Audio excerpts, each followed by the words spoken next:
Welcome to another more. Welcome to another episode. Another more. What the? Anyway, we keep our story with Ultana. On the last episode, we just slain Vilov, which means the quest Bourbon is going to get us is to secure the Rift Gate from Burwich Village. Now, you guys know that because you possibly have played the game or seen this with my first playthrough. But on this direction that I'm going to be going, we are going to be completing these side quests. The side quest for Harmond and the side quest for Sibyl Heart. I want to show you guys one thing. Now here is the smuggler, and this is my bag. This is my shared stash with all the other characters that I have on custom mode. If you guys don't know, I create many characters. I could even say that per week I might create 3 or 4 characters just to test new builds, just to play with different stuff and enjoy even more the game, you know? And I want to be showing you how we are going to be once our build gets its proper required points. So we will be using the white color set, which is these 3 pieces, and when it's complete you get +1 to all the skills in Shaman and +3 to Storm Surge, which is an upgrade of our Primal Strike. And we are also going to be using the Storm Scorched Shoulder Guards, which are also going to be dropping even more lightnings on people, because there's never enough quantity of lightnings dropping on people. There was a meme from Warhammer, I guess, that said something like, there's no acceptable amount of firing proficiency that can be ever acceptable. The same thing goes for lightning. Now, the closest rift gate that we have is still Lower Crossing. Here on Burial Hill, there's nothing much to explore, I believe, because here is already the other part where we are going to get going through this place. Let me just check one thing on the map. Oh yeah, we can also go here. It's just that there is a falling wagon here that we cannot just pass. Is that I'm so used to walking this pathway that I forgot that I could just walk here.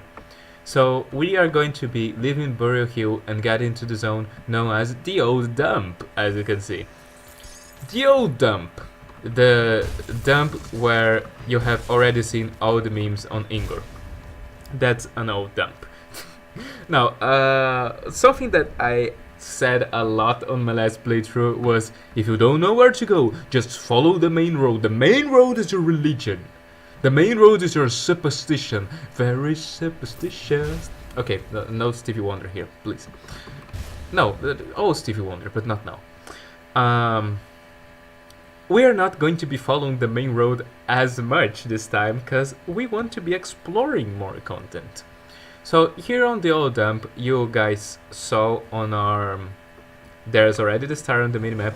You guys saw on our last playthrough, on our last gameplay, that there is one of the bosses that Harmond asked us to slay, which is Pharaoh's the Rotted.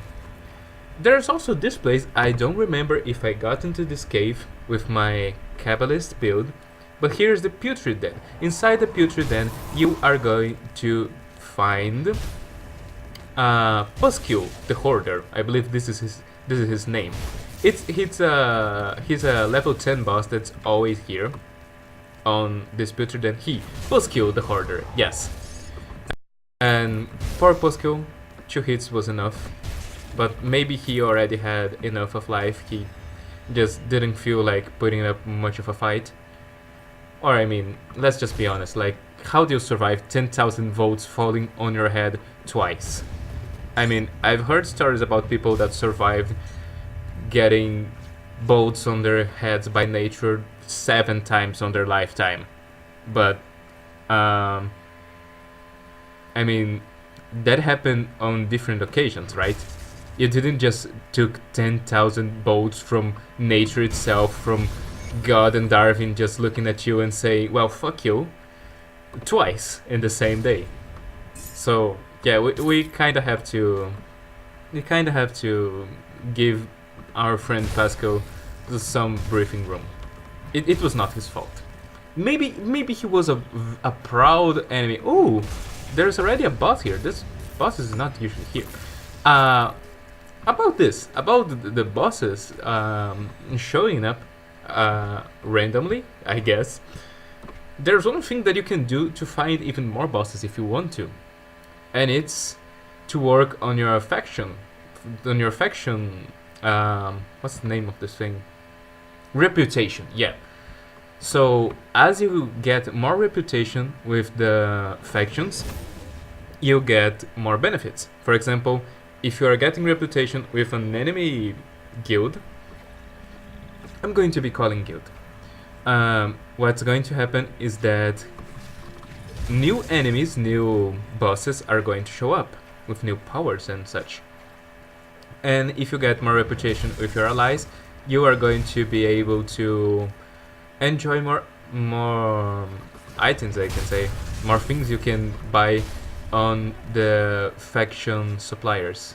Because I don't know if you guys ever realized, and I don't believe I commented about this on my Cabalist playthrough, because honestly I was just running through stuff, but you usually have 2 merchants in each hub place, I guess, in each town, village, or thing where you find the villagers. One who sells things based on your reputation with a certain people, and the other one which just sells common goods. Oh, another boss. Thank you.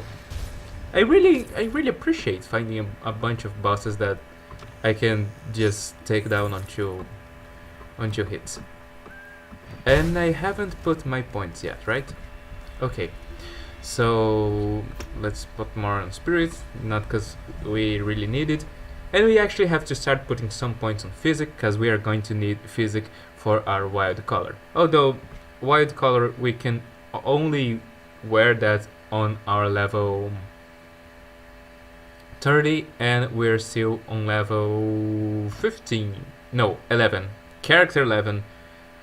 And the thing from your class, it doesn't mean the same thing. So I'm going to start putting points on Inquisitor, as I told you guys, because I want to get to 40. If we dump all our points here, we are on 7 here. That means to 40 we need 33. That means our next 7 levels are going to be dropping here. So on level 20 we can start picking that Inquisitor thing. That's planning ahead, boys and girls, and Apache helicopters, or whatever else you identify yourself as. Because understanding of everyone and accepting everyone is very important. If my audience is made of Boeings, and I mean Boeing as the plane, okay? If my audience is made of Boeings, I should consider learning more flying jokes, I guess, because you would all identify yourselves as planes, of course. Speaking of planes, there's a really great song, at least for me, from, well, I don't know if it's from her, but I know she sings, so maybe she made a cover, but Kathleen Tarver sings Planes with a Z on the end. And I really like that song, it's really chill, really good. Okay, so this is White Mires Riftgate, and It's releasing Ethereals. Oh no! What can we ever do against this? I don't know. Maybe just one attack everyone once, and just let the torrent thing finish them off. Which is kind of funny if you think about, because I mean, it's just amazing. We touch one guy and everybody dies. It remembers me that, what was its name? Bender. That moment where Bender is like, but did you see? I was God once. Yeah, you were doing fine until everybody died. We are doing fine, but each time we attack people, a bunch of people die. And as you guys can see, some bosses you can just dance around them and never get hit. Doing this, we already completed the Sibyl Heart questline. All that's left for us to do is just go home and tell her the truth, like, here girl, your bro probably died fighting, but he's no more, I'm sorry. And she's going to be giving us the amulet that he was using. And I always feel like a dick when I go and sell off her amulet, because she just gave me the amulet that belonged to her and her brother, and I'm like, yeah, I don't need that. Which happens more than once in Green Dawn if you start doing the quest lines for everybody. Like there is another family, I think it's the Skinner family. Oh, there's a cave here. Let's jump here, why not? The Skinner family, they also give you whatever they have, which is a ring, when you save them. I'm not going to give spoilers about this quest because I definitely didn't do the Skinner family quest line with my Kabbalist. I'm like sure of it. It's one of the things I can bet on. Right here there are these rover people that we save from the bandits, from the Crowley gang, because these guys are not on Odarkovia, but I assume they were from Crowley's gang. They just got separated from the rest of people. And yes, I'm already ignoring items again. I hope you all are having a really nice day. If I didn't say this to you on the start of this episode or on the last episode, because I'm actually recording the episode 1 and the episode 2 on the same day, possibly even the episode 3. Who knows? Well, maybe the clock knows, but I don't. I'm not looking at the clock, and I'm certainly not the clock. Time for me is a fun thing, because time is my worst enemy, and time is also the biggest gift I feel like that you can give someone. Like, someone is not important to you as long as you make time for it, for this person, because you always will find a way to make time for what's important for you. And if you don't have time for someone, it means this person might not be as important as you might try to express in words. Now, of course, I know there are things like college and there are things like work, and they make it a little harder to express this time thing.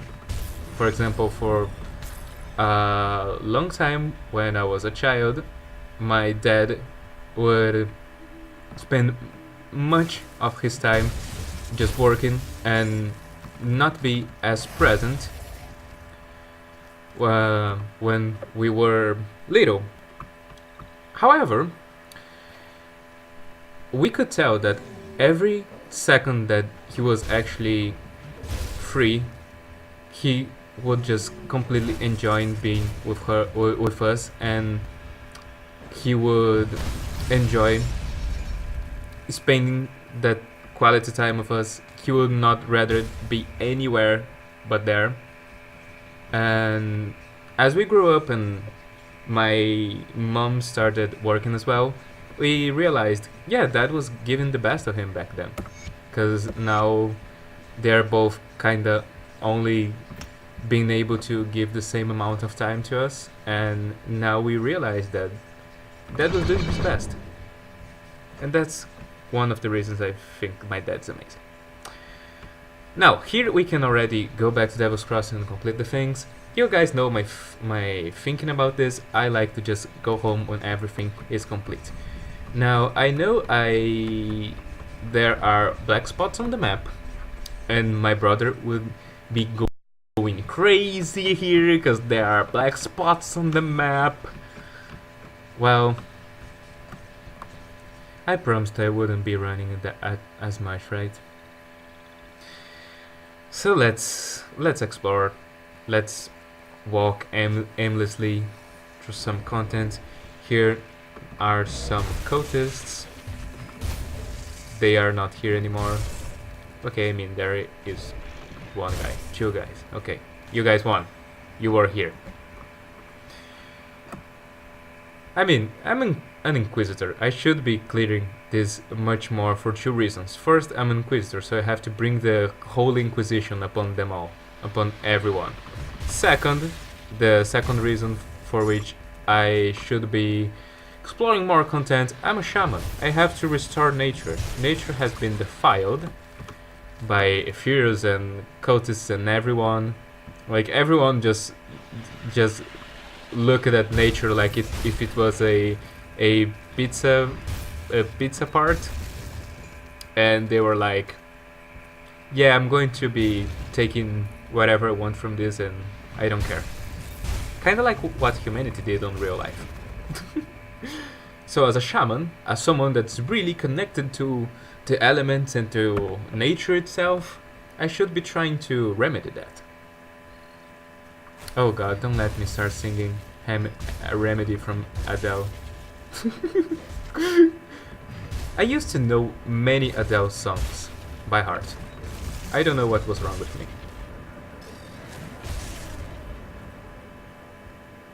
And okay, the lyrics of Remedy are not in my head. Or are they? I know there is a Adele song playing on my head. I hope my mouth doesn't start vocalizing it, but there's an Adele song playing on the Windows Media Player up here.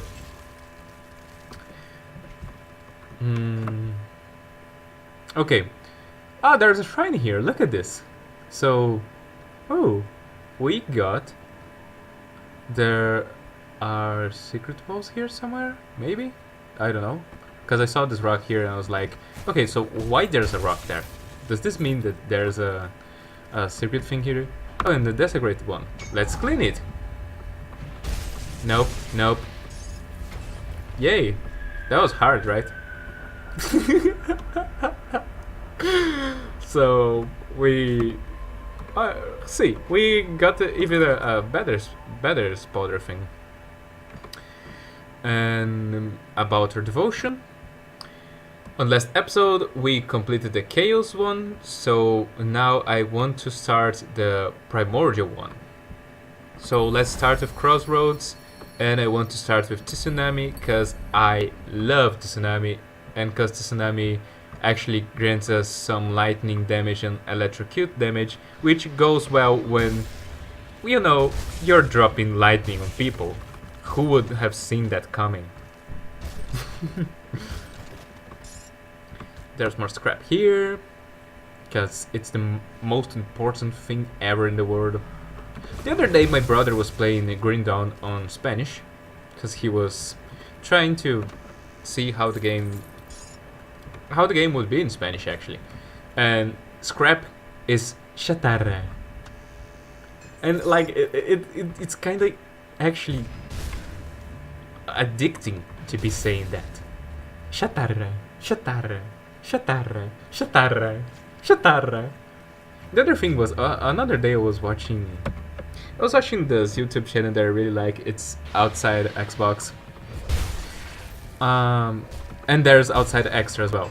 Which, I mean, I never stopped to watch their video on what's different between both, but for me they are the same.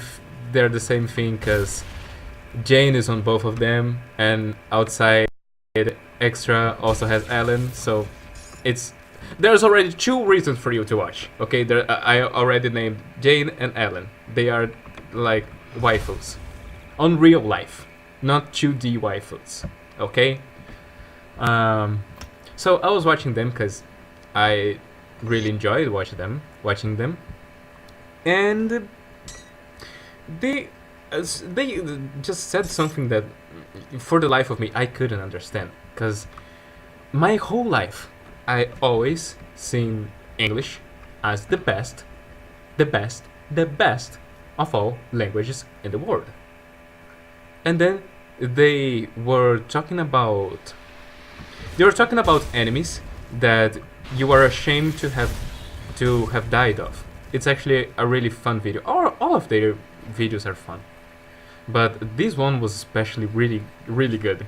There were the Cuckoos from Legend of Zelda, and they talk about the Cazadores from Fallout. And they were like, why everything sounds better in Spanish?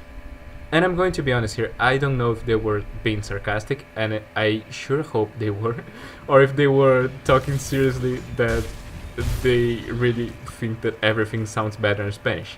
Because, for the love of me, I can't stand Spanish for too long. I start going crazy. No, any language but this. Like, put me to hear Russian, but not this. And if you're Russian, there's nothing wrong with Russian, okay? I actually find Russian really, really nice. It's just that Russian is, like, we always hear like Russian is a really complicated language, just like Portuguese. But there are those who say that Portuguese is more complicated. There are those who say that Russian is more complicated. I wouldn't know how to answer that to you guys, because I've never sit to study Russian.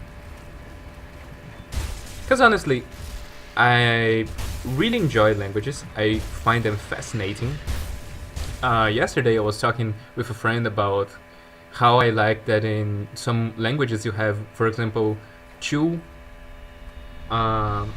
sentences or even 3 sentences to say I love you. For example, Japanese. On Japanese, you can say I love you. Okay, I'm probably going to butcher the pronunciation, but you have daisuki or daisuki, aishiteru, and koishiteru. So I find that fascinating, and they have the situations in which you are going to use them. Like, if you're just hooking up with a girl, you're not going to go to her and tell her koishiteru. No, just don't do that. Or maybe do that. Maybe just Mosby her. I don't know. I'm not the most stable person for relationship advice. Okay, so back to the line of thought that I was just talking yesterday how I find it fascinating, but at the same time I don't have that much discipline to watch languages. For example, that one time I really started finding French interesting, and I started studying French. But then here comes the kind of the trouble. First, I don't have that much discipline to study languages. Second, there are words in French that I may know that they don't mean that, but for the love of me, they are always going to mean that to me, at least to me. For example, noir. Noir is black, but noir in my head is always going to be night. But night is nuit or nuit. Again, sorry if I butchered the pronunciation, but the thing is, the words mean something, but in my head they mean another thing. So languages are not my strong spot. Oh yeah, Primordial, the Forgotten One. He's always here on this cave. Why am I missing so much? Thank you. Oh, and I just realized again that my... Who put that mark there? Was Primordial or there is another boss here? Because there was a mark there. An elemental seal on the ground. Anyway, where was I? I found Primordial. I thought that he was always here. Yeah, I just lost my train of thought again, as usual at this point. So yeah, let's pretend I was not talking about anything useful. And let's see where we get out in this cave.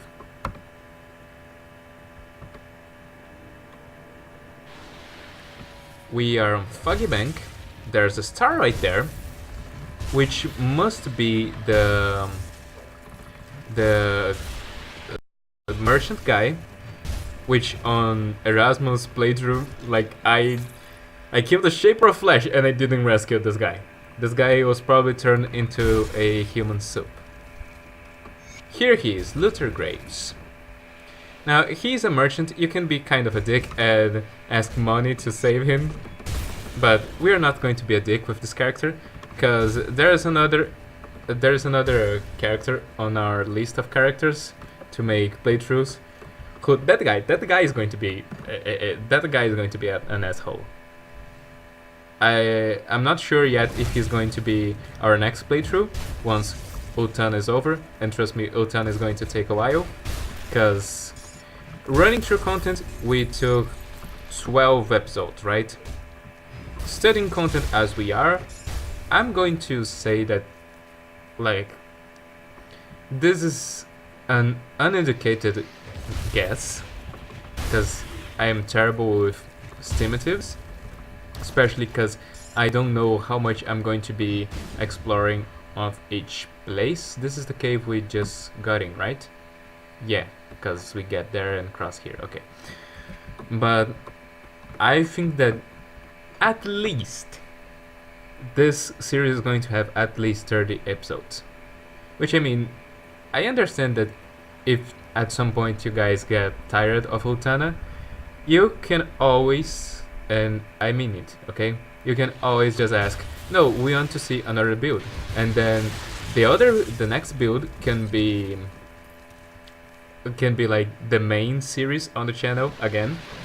And it might be a build that we might go running a little bit to be more interesting. Because if you guys get tired of Ultana, it means you guys don't want to be seeing us exploring so much of the content. You guys are more interested in seeing these builds beating the crap out of the bosses.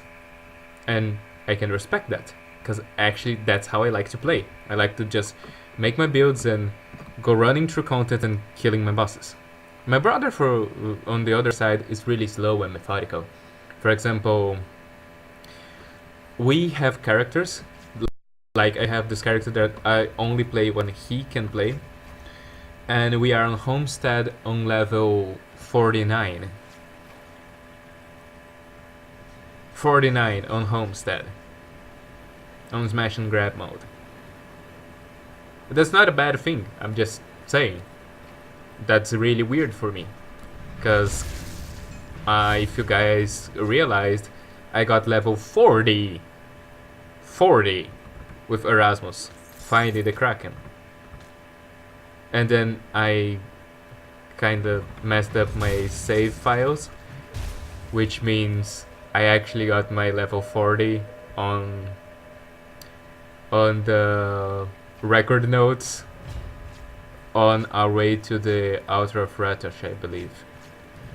But the point is, I like to run through content.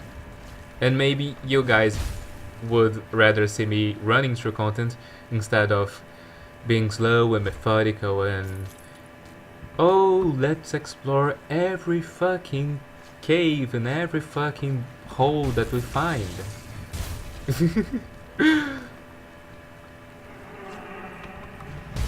But the idea of this playthrough is just, since we Oh yeah, there's that secret that one day we are going to return. And you guys are going to see the secret of the flooded passage. It gives you a achievement in case you've never explored that place. The point is, since we basically kill everything in an area with one hit, I'm more than okay than exploring a little bit more and making more side quests, because they are not going to take as long. Although, we can argue that we could do that with pets, because pets would also be cleaning everything really fast. And I have to agree with you. And I have to say, I have no idea why I didn't clean more stuff for my pets. Which brings me to the thing that I told you guys on our last episode with Erasmus, which is, if you guys want to see more of our pet family, you guys can always ask, oh, bring Erasmus back, we want to see him fighting on Steps of Torment, or we want to see Erasmus against Port Melbury. Okay, I can take him there. It's okay, it's going to be fun. For example, with Erasmus, we never actually jump into the Ancient Grove. I have no idea how it's there. Because with my brother, we started going there and then we died. We died to a Manticore. No, not Manticore, a Basilisk thing. Yeah, Basilisk. It was not a Manticore. I don't even think there are Manticores there. It was a Basilisk. A Basilisk boss, and it told us something like, you cannot enter on this session. You cannot re-enter this place on this session. Which, I mean, it's fine. Maybe it's a way to protect skeleton keys a little bit more. So here we have another Desecrated Shrine, and whoa, what a surprise! It's already complete! Devotion, let's complete our tsunami thing and put it on our only skill, which is Primal Strike. Because we are very skilled individuals. And as you can see, our physics is already on 208, and the wild color set asks us for 299 on its highest physic thing, which is the weapon. So we are kinda doing well on the physic aspect.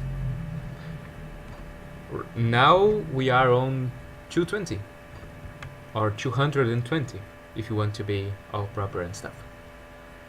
Here there's a mini boss, which is the Ancient Shambler, and he's gone. And Explorer's Footpads, cause God knows I don't have enough of those. God knows I don't have enough Explorer Footpads. I'm not even kidding, 4 of those every playthrough.